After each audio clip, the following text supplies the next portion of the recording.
قرآن عظیم میں اللہ رب العزت ارشاد فرماتا ہے پھر تم سے ہر نعمت کے بارے میں اسی طرح ضرور کے پوچھا اسلامک جائے گا۔ ویڈیو دیکھنے اور سننے کے لیے ہمارے جو چینل کو نعمتیں سبسکرائب اللہ رب کریں۔ العزت نے تمہیں عطا فرمائی ہیں ان سب کے بارے میں قیامت کے دن پھر سوال کیا جائے گا۔ یہ سورہ تکاثر ہے جس میں اللہ تعالیٰ فرماتا ہے الہاکم التکاثر۔ بہت زیادہ چیزیں جب کسی کو مل جاتی ہیں تو غافل ہو جاتا ہے۔ تکاثر کہتے ہیں حد سے زیادہ کوئی چیز ہو جائے، چاہے وہ مال ہو، دولت ہو، دنیا ہو، جائیداد ہو، جس طرح کی بھی کوئی چیز ہو، خواہشات ہو، جب حد سے زیادہ ہو جاتی ہیں تو آدمی کو غافل بنا دیتی ہے۔ الہاکم التکاثر، اسی سورے میں اللہ تعالیٰ نے فرمایا پھر یاد رکھو ہر نعمت کے بارے میں تم سے سوال کیا جائے گا۔ آج ہم لوگ اس سال کے آخری جمعہ میں آئے ہیں، 2024 ختم ہونے والا ہے۔ میرے عزیزوں، سب سے پہلے ہم سب کو یہ چاہیے کہ دنیا تو نئے سال کے آنے کے جشن کی تیاریوں میں ہے۔ گناہوں کے اڈے سجائے جا رہے ہوں گے، لوگ ادھر سے ادھر سفر بھی کر رہے ہوں گے، اہتمامات کر رہے ہوں گے، لوگ ایک نئے سال کے استقبال کی تیاریاں کر رہے ہیں۔ لیکن ایک مومن بندے کو یہ چاہیے کہ اس کے گزرے ہوئے سال کا وہ حساب بھی تو کر لے۔ حاسبوا قبل ان تحاسبوا، یہ فرمایا گیا ہے کہ اپنا حساب تم خود کر لو اس سے پہلے کہ اللہ تمہارا حساب لے لے۔ ہمارے گزرے ہوئے سال کے اندر کتنے دھکے کھائے، کتنی ٹھوکریں کھائی، کیا کیا نقصانات اٹھائے۔ سب سے بڑی بات تو یہ ہے کہ ہم نے کتنی عبادتیں کی، کتنی ریاضتیں کی، کتنی نمازیں ہماری ضائع ہوئی۔ یہ اگر محاسبہ کر لے انسان تو شاید ہو سکتا ہے آنے والا نیا سال اس کا بہتر طریقے سے استقبال ہو سکے۔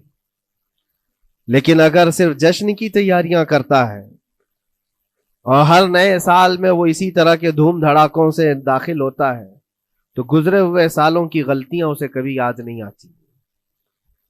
اللہ تبارک و تعالیٰ قرآن پاک میں فرماتا ہے کہ تم سے ہر نعمت کے بارے میں پوچھا جائے گا، ہر نعمت کے بارے میں پوچھا جائے گا۔ حدیث پاک میں ہے، نبی کریم صلی اللہ تعالیٰ علیہ وسلم فرماتے ہیں کوئی انسان قیامت کے میدان سے اس وقت تک اپنا پیر نہیں ہٹا سکتا جب تک 5 سوالات اس سے نہ کر لیے جائیں۔ 5 سوالات میں سب سے پہلا سوال کیا ہوگا؟ اللہ تعالیٰ یہ پوچھے گا کہ میں نے تجھے جوانی دی، تو نے کہاں کہاں خرچہ کیا؟ یہ پہلا سوال ہے۔ اور محدثین و مفسرین فرماتے ہیں کہ ایک سوال کے جواب میں بندے کو 500 سال بھی لگ سکتے ہیں۔ اپنی صرف جوانی کا حساب دیتے دیتے کسی کو 500 سال، کسی کو 700 سال لگ جاتے ہیں۔ باقی کے جو 4 سوالات ہیں وہ بعد میں ہیں۔ اللہ نے صحت عطا کی تو اس کا استعمال کیسے کیا، دولت عطا کی تو اس کا استعمال کہاں کیا۔ صرف جوانی کا جواب دینے میں جب 500 سال لگ جاتے ہیں تو پوری زندگی کا حساب کیا دے پائے گا؟ اسی لیے میرے عزیزوں، جس کے پاس آج جوانی ہے یا گزر چکی ہے وہ غنیمت جانے، ایک ایک لمحے کو غنیمت جانے۔ اور ایک حدیث پاک میں آپ کو بتاتا ہوں، اللہ کے حبیب صلی اللہ تعالیٰ علیہ وسلم فرماتے ہیں 5 چیزوں کو 5 چیزوں سے پہلے غنیمت جانو۔ اس میں سے 2-3 میں ذکر کرتا ہوں۔ حضور پاک صلی اللہ تعالیٰ علیہ وسلم فرماتے ہیں اپنی صحت کو غنیمت جانو بیمار ہونے سے پہلے۔ آج صحت مند ہو تو اس کی قدر کرو بیمار ہونے سے پہلے۔ ہاتھ نہیں ٹوٹا ہے ابھی، پاؤں نہیں ٹوٹا ہے، سر سلامت ہے، سوچنے کی طاقت ہے، زبان سلامت ہے۔ اپنی صحت کو غنیمت جانو اور ہر دن اللہ کا شکر ادا کرو کہ مولا میری طاقت اور میری حیثیت سے زیادہ تو نے مجھے عطا کیا ہے۔ اور اگر اپنی صحت کا خیال نہیں ہے، قدر نہیں ہے، تو جاؤ کبھی کسی کینسر ہاسپٹل میں جا کر کے دیکھو، کئی ایسے لوگ ہیں جو موت اور حیات کے بیچ لڑ رہے ہیں۔ کچھ تو ایسے ہیں جو روز موت کی تمنا کرتے ہیں لیکن موت بھی نہیں۔ مجھے یاد ہے آج تقریباً 8-9 سال ہو گئے ہوں گے، ایک کینسر ہاسپٹل میں ایک ادھیڑ عمر کے شخص سے ملاقات، میں تیمارداری کے لیے یا عیادت کے لیے جایا کرتا تھا. اس شخص نے بستر پر لیٹے لیٹے کہا اس کے گردن میں ایک ایسی عجیب قسم کی کینسر کی پھنسی تھی جس سے ہمیشہ خون اور پیپ رستا رہتا ہے. کافی دنوں سے ہاسپٹلائزڈ ہے، لیکن اس کی جو گڑ گڑاہٹ دیکھا اور ریکویسٹ میں نے سنا، کہا کہ حضرت صرف اتنی دعا کر دے کہ میرا سر اٹھے اور میں سجدہ کر سکوں. اس لیے کہ جوانی میں نے سجدے نہیں کی، اللہ کے عبادت نہیں کی، اور آج شدت سے خواہش ہوتی ہے کہ میں عبادت کروں یا سجدہ کروں، لیکن سر اٹھاتا ہوں تو یہاں سے پیپ اور خون شروع ہو جاتا ہے. اب وہ طاقت نہیں ہے. اس دن میرے دل پہ یہ بات لگی، کیا سچ فرمایا میرے آقا صلی اللہ علیہ وسلم نے، اپنی صحت کو غنیمت جانو بیمار ہونے سے پہلے، کہیں ایسا وقت نہ آئے کہ تم سجدہ کرنا چاہو لیکن تمہارا سر اٹھانے کے قابل بھی نہ رہے، تمہارے پاس وہ طبیعت بھی نہ رہے. ایک یہ تو پہلی چیز ہے. دوسری چیز، اسی طرح نبی مکرم صلی اللہ علیہ وسلم ارشاد فرماتے ہیں ہمارے چینل کو کہ سبسکرائب تم کریں. اپنی جوانی کو غنیمت جانو بڑھاپا آنے سے پہلے. جوانی کو غنیمت جانو بڑھاپا آنے سے پہلے. آپ کو پتا نہیں ہے بڑھاپا کیا ہوتا ہے؟ بڑھاپے میں صرف خواہشیں رہ جاتی ہیں، کرنے کی تمنا رہ جاتی ہے لیکن طاقت نہیں رہتی. بڑھاپے کے اندر اعضاء ڈھیلے ہو جاتے ہیں، نہ وہ صحیح ڈھنگ سے پوری عبادت کرنے کے قابل رہ جاتا ہے، بلکہ وہ سوچتا رہ جاتا ہے کہ کاش میں اپنی جوانی میں اتنی نمازیں پڑھ لیا ہوتا، اتنی تسبیح پڑھ لیا ہوتا، لیکن کر نہیں پاتا. اسی لیے اللہ کے نبی صلی اللہ علیہ وسلم نے فرمایا بڑھاپا آنے سے پہلے اپنی جوانی کی قدر کر لو. اور اتنی تیزی سے یہ جوانی جاتی ہے پتہ بھی نہیں چلتا، بہت تیزی سے گزر جاتی ہے. جوانی ایسا شباب ہے کہ یہ بجلی کی طرح بھاگتی چلی جاتی ہے، کیونکہ جوان ہوتے ہی آدمی کے اوپر ایسی ذمہ داریاں آئیں. اس کو شادی کا خیال آیا، شادی کیا، بچوں کا خیال آیا، بچے ہوئے، پالنے کی بات، گھر بنانے کی فکر، بزنس کی فکر، جاب کی فکر. ان تمام چیزوں میں اتنا گھرا رہا کہ جوانی نکل گئی، بال سفید ہو گئے، پتہ ہی نہیں چلا، بڑھاپا آ گیا. اور اس کے بعد بڑھاپے میں اس کو احتساب کرنے کا موقع ملے تو وہ سوچتا ہے کہ میرے پاس جوانی کے اتنے سال تھے، کاش میں عبادت کیا ہوتا یا کچھ کر لیا ہوتا.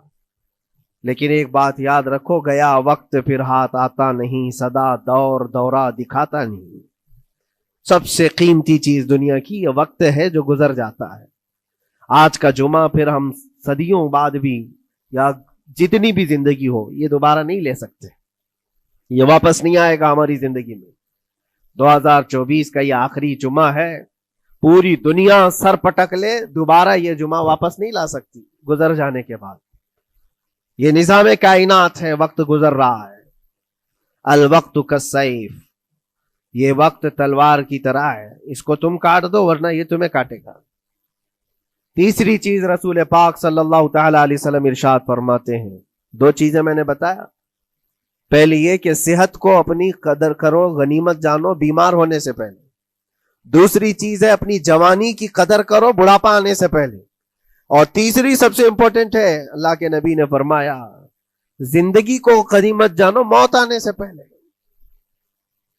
پہلے والی دو چیزوں میں تو تمہارے پاس موقع تو ہے. صحت چلی گئی، بیمار ہے، لیکن بیماری میں بھی توبہ کر رہا ہے، اللہ اللہ کر رہا ہے، چلو ٹھیک ہے. جوانی چلی گئی لیکن بڑھاپا ہے، بڑھاپا میں تو اللہ اللہ کر رہا ہے، عبادت کر رہا ہے. یہ دونوں میں تو موقع ہے، لیکن زندگی ختم ہو گئی، موت آ گئی، تب پھر کیا ہے؟ موت کے بعد پھر کوئی عمل نہیں، موت کے بعد کوئی عمل نہیں. حضرت سفیان ثوری رضی اللہ تعالیٰ عنہ کی وہ بات مجھے یاد آتی ہے. ایک جنازہ جا رہا تھا اور اس جنازے کے پیچھے ایک 8 سال کی بچی روتی ہوئی جا رہی تھی. اس کے باپ کا جنازہ تھا، بہت رو رہی تھی، بہت گڑ گڑا رہی تھی.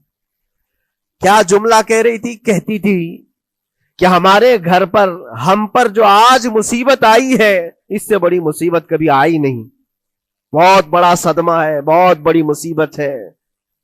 تو حضرت سفیان ثوری نے اس بچی سے کہا بیٹا تمہارے اوپر جو مصیبت آئی، تمہارے گھر پر جو آئی، وہ کل کو ٹھیک ہو جائے گی، تم پھر معمول پر آ جاؤ گے، بلکہ بات یہ ہے تمہارے باپ پر جو آئی ہے وہ سب سے بڑی ہے، وہ موت ہے، وہ سب سے بڑی ہے، کیونکہ وہ پلٹ کر کے آنے والا نہیں ہے۔ جنازے کو دفن کر دیا گیا، دوسرے دن قبرستان میں حضرت سفیان ثوری کہتے ہیں اسی قبر کے پاس میں اس بچی کو روتے ہوئے دیکھا۔ بچی کو باپ سے بڑا لگاؤ رہا ہوگا، قبر کے پاس بیٹھ کر کے رو رہی تھی، یوں کہہ رہی تھی ابا آپ بیمار تھے میں دوائی لا دیتی تھی، آپ سونے کے لیے جاتے میں بستر جھاڑ دیتی تھی اور بچھونے بچھا دیتی، آپ کو اڑا دیتی چادر، اور آپ کو کھانا میں لا کر پروس دیتی۔ کل کی رات کیسی گزری؟ کیا کسی نے دوائی پوچھی آپ کو؟ کیا کسی نے کھانا پوچھا آپ کو؟ کیا کسی نے بستر جھاڑ کر دیا اور کسی نے آپ کو اوڑھنا اڑایا؟ وہ روتی ہوئی اپنے باپ سے، مرحوم باپ سے باتیں کہی جا رہی تھی۔ حضرت سفیان ثوری اٹھاتے ہیں اور کہتے ہیں بیٹا یہ سوالات اب نہ کر اپنے باپ کو کہ کسی نے کھانا پوچھا، دوائی پوچھی، بستر بچھایا، نہیں، اب یہ پوچھ اپنے باپ سے کل ہم نے جو آپ کو صحیح سلامت دفن کیا چہرہ ابھی تک سلامت ہے یا نہیں؟ ابھی تک پیٹ سلامت ہے یا نہیں کہ پھاڑ دیا گیا؟ کفن ابھی تک باقی ہے یا چھین لیا گیا ہے؟ یہ پوچھ اپنے باپ سے کہ کل ہم نے جب دفنایا تھا تو خوشبوؤں میں دفنایا تھا، پوچھ اپنے باپ سے کہیں کیڑے تو نہیں چڑھ گئے آج، کیونکہ یہ ہونے والا ہے اب قبر کی زندگی میں۔ عزیزان گرامی وقار، اسی لیے حضرت مولا علی کرم اللہ وجہہ الکریم جب قبرستان جاتے سلام کرتے قبر والوں کو، اور اس کے بعد ایک ایک گھنٹہ کھڑے ہو کر روتے تھے۔ حضرت سعید ابن مسیب کہتے ہیں میں مولا علی کرم اللہ وجہہ الکریم سے پوچھا آپ قبر والوں کے پاس کھڑے ہو کر کیوں رو رہے ہیں؟ حضرت علی فرماتے میں نے ان سے پوچھا کیا حال ہے تمہارا اے قبر والوں؟ انہوں نے جو جواب دیا سعید اگر تم بھی سنتے تو روتے۔ کہا کیا جواب دیتے ہیں قبروں والے؟ مولا علی کرم اللہ وجہہ الکریم فرماتے ہیں وہ مجھے جواب دے رہے ہیں کہ اے علی ہمارے گھر والوں نے تو ہمیں صحیح سلامت دفنایا تھا، ہمارے چہروں پر مسلسل آج دن اور رات بچھو چھوڑ دیے گئے، ہمارے چہروں پر آج اور ہماری ناک پر بچھو ڈنک مارتے ہیں، ہمارے بالوں میں جس کو ہم آئینے کے سامنے کھڑے ہو کر گھنٹوں سجایا کرتے تھے پیپ بھر دیے گئے ہیں، اور ہمارے چہرے کی چمڑیاں جھلس گئی۔ یہ سارے جوابات میرے عزیزوں قبروں والوں کے ہیں۔ اس منزل تک ہر ایک کو پہنچنا ہے، اسی لیے سال گزرنے سے پہلے اپنی زندگی کا احتساب کرو۔ اللہ رب العزت نے ابھی بھی ہمیں موقع عطا کیا ہے، ابھی تمہاری زندگی ختم نہیں ہوئی، سانس لے رہے ہو، توبہ کر لو، دعائیں کرو کہ مولا کریم ہمارے لیے نیا سال خیر و برکت والا بنا، گناہوں سے بچنے والا بنا۔ کچھ لوگوں کی حالت یہ ہے کہ گناہوں پہ گناہ جب ہو جاتے ہیں تو نا امیدی کے شکار ہوتے ہیں، اب کیا ہونے والا ہے، میں تو بہت پاپی ہوں، بہت خطا کار ہوں، مجھ سے تو بڑے بڑے گناہ ہو گئے ہیں، اب میں کیا کر سکتا ہوں؟ نا امیدی کفر ہے میرے عزیز۔ آپ کو بتاؤں رسول پاک صلی اللہ تعالی علیہ وسلم ایک مرتبہ صحابہ سے فرماتے ہیں تمہیں پتہ ہے اللہ رب العزت کا کرم اور اس کا رحم کیسا ہے؟ مسکرانے لگے۔ صحابہ نے پوچھا آپ کیوں مسکرا رہے ہیں؟ کہا اللہ تبارک و تعالی فرماتا ہے کہ صحرا میں چلنے والا ایک آدمی، غور سے سنیے گا، صحرا ڈیزرٹ، صرف ریت کا میدان، کہیں کوئی جھاڑ نہیں، کوئی عمارت نہیں، کوئی چھاؤں لینے کی جگہ نہیں، کوئی ایک بندہ اپنی اونٹنی پر ساز و سامان رکھ کر کے چل رہا تھا۔ صحرا کا سب سے بڑا پرابلم یہ ہوتا ہے کہ راستہ معلوم نہیں ہوتا، ہر طرف تو سیدھا ہی راستہ دکھتا ہے، ڈائریکشن پتہ ہی نہیں ہوتا، چاروں طرف سے آسمان ملا ہوا دکھتا ہے، جیسے سمندر ہے ویسے صحرا ہے۔ کبھی اگر آپ نے سفر کیا ہو، ہم نے مصر میں دیکھا ہے 200-250 کلومیٹر تک گاڑی چلتی ہے، ایک درخت بھی نہیں آتا، ایک عمارت بھی نہیں آتی صحرا میں، راستے بھول جاتے ہیں لوگ۔ پہلے کے دور میں تو کوئی نیویگیشن بھی نہیں تھا، تو کوئی بندہ ایسے جو اونٹنی پر ساز و سامان رکھ کر کے سفر کر رہا ہے اور ایک جگہ تھک کر کے سو گیا صحرا میں۔ سنی ہے یہ مثال فرما رہے میرے آقا صلی اللہ علیہ وسلم، تھک کر کے سو گیا اور جیسے اس کی نیند کھلی تو دیکھا اونٹنی ساز و سامان کے ساتھ غائب ہے، کچھ بھی نہیں ہے اس کے پاس، کھانے پینے کی جو چیزیں تھی، ساز و سامان تھا، سب اونٹنی کے ساتھ غائب ہو گیا۔ اب وہ بیچ صحرا میں اتنا حیران اور پریشان، اٹھ کر کے تلاشنے لگا۔ اب اس کو نہ راستہ دکھائی دے، نہ اپنی اونٹنی دکھائی دے۔ شدت پیاس کی وجہ سے اب وہ جگہ جگہ پانی تلاش کر رہا ہے، پانی بھی نہیں ملتا صحرا میں۔ موج سراب جس کو کہتے ہیں نا، موج سراب کیا ہے؟ ریت چمکتی ہے سورج کی دھوپ سے، اور انسان کو ایسا لگتا ہے ادھر پانی ہے، اور وہاں تک پہنچتا ہے تو پانی نہیں ہوتا، ریت ہوتی ہے۔ وہ اسی پانی کو تلاش کرتے کرتے صحرا میں مر جاتا ہے۔ صحرا میں بہت لوگوں کی موتیں ہوتی ہیں، پہلے بہت لوگ مر جاتے تھے جو راستہ بھٹکتے تھے۔ اب حدیث پاک میں فرمایا گیا وہ بندہ جس کی اونٹنی غائب ہو گئی، ساز و سامان بھی نہیں، ڈھونڈتا رہا پورا دن پوری رات، تھک ہار کر کے آزا جواب دے گئے۔ اب نہ پانی ملتا ہے، نہ کھانا ملتا ہے، نہ اپنی سواری ملتی ہے۔ ایک جگہ آ کر بیٹھ گیا، اپنی آخری سانسیں گن رہا تھا، کیونکہ اب آزا جواب دے گئے تھے۔ سخت شدت کی دھوپ، صحرا کی تپتی ہوئی زمین، اور بھوک و پیاس کی تکلیف الگ۔ جیسی ہی وہ لیٹا اس کی آنکھ لگ گئی، اس کو لگا اب یہ میری آخری سانسیں ہیں، اب مرنے کا وقت قریب آ گیا ہے۔ پھر اس کی آنکھ کھلتی ہے، آنکھ کھلتی ہے تو دیکھتا ہے اس کی اونٹنی ساز و سامان کے ساتھ پاس میں کھڑی ہے، کھانا بھی بھرا ہوا ہے، پانی بھی بھرا ہوا ہے، سب کچھ ہے۔ اب نبی پاک صلی اللہ تعالی علیہ وسلم صحابہ سے پوچھتے ہیں، عرب والے بہت اچھی طرح جانتے تھے صحرا کا سفر کیا ہوتا ہے، پوچھتے ہیں اے میرے صحابہ بتاؤ اس بندے کو اپنی گمشدہ اونٹنی ملنے کا کتنا اچھا لگ رہا ہوگا، کتنی اس کو خوشی ہوئی ہوگی۔ صحابہ کہتے ہیں یا رسول اللہ صلی اللہ علیہ وسلم اس کی تو جان میں جان آ گئی، صحرا میں اپنی گمشدہ اونٹنی مل جائے، کھویا ہوا سامان، اپنی گمشدہ سواری اور پانی مل جائے، یہ تو حیات نو کی ایک بہت بڑی خوشخبری ہے اس کے لیے۔ حضور پاک صلی اللہ تعالی علیہ وسلم فرماتے ہیں سنو، یہ مثال میں نے بتایا، اسی طرح سے اگر کوئی بندہ گناہوں میں ڈوب گیا ہے، خطاؤں میں ڈوب گیا ہے، کثرت سے گناہ کرتا رہا، پھر تھک ہار کر کے ایک دن واپس آ گیا، اللہ کی بارگاہ میں سجدہ ریز ہو گیا، جھک گیا، تو اس گمشدہ اونٹنی کے ملنے سے اس صحرا نورد کو جتنی خوشی ہوئی تھی، اللہ کریم اس سے بھی زیادہ اپنے بندے کے واپس آنے پر خوش ہوتا ہے، اپنے بندے کے واپس آنے پر خوش ہوتا ہے رب تبارک و تعالی کہ میرا کھویا ہوا بندہ میرے دربار میں واپس آ گیا ہے۔ آج ہمارے پاس وقت ہے واپس پلٹنے کا۔ میرے عزیزو نا امید نہ ہو، ہمیں ہمارے جانے سے پہلے حساب کرنے کے لیے مولا نے وقت دیا ہے۔ پتا ہے آپ کو، یہ بھی میرے آقا صلی اللہ تعالی علیہ وسلم کی رحمت کاملہ ہے، رب تبارک و تعالیٰ سے آپ نے یہ دعا کر کر کر کے اپنی امت کے لیے اتنا وقت دلایا ہے کہ اللہ تبارک و تعالیٰ سے حضور صلی اللہ علیہ وسلم نے یوں عرض کیا کہ مولا میری امت کو توبہ کی مہلت دے دے، توفیق دے، مہلت دے۔ کہا کہ مرنے سے 1 سال پہلے تک؟ کہا نہیں، یہ بہت لمبا وقت ہے، پتا تو نہیں ہے مرنے سے 1 سال پہلے توبہ کرے گا، کب موت آنے والی معلوم نہیں۔ کہا مرنے سے مہینہ پہلے تک؟ کہا نہیں، یہ بھی وقت زیادہ ہے۔ کہا مرنے سے 1 دن پہلے کوئی توبہ کر لے تو معاف کر دیا جائے گا۔ نبی پاک صلی اللہ علیہ وسلم نے اللہ کی بارگاہ میں گڑ گڑاتے ہوئے کہا مولا 1 دن بھی بہت ہے، اور موقع دے دے میری امت کو، میری امت کو اور موقع مل جائے۔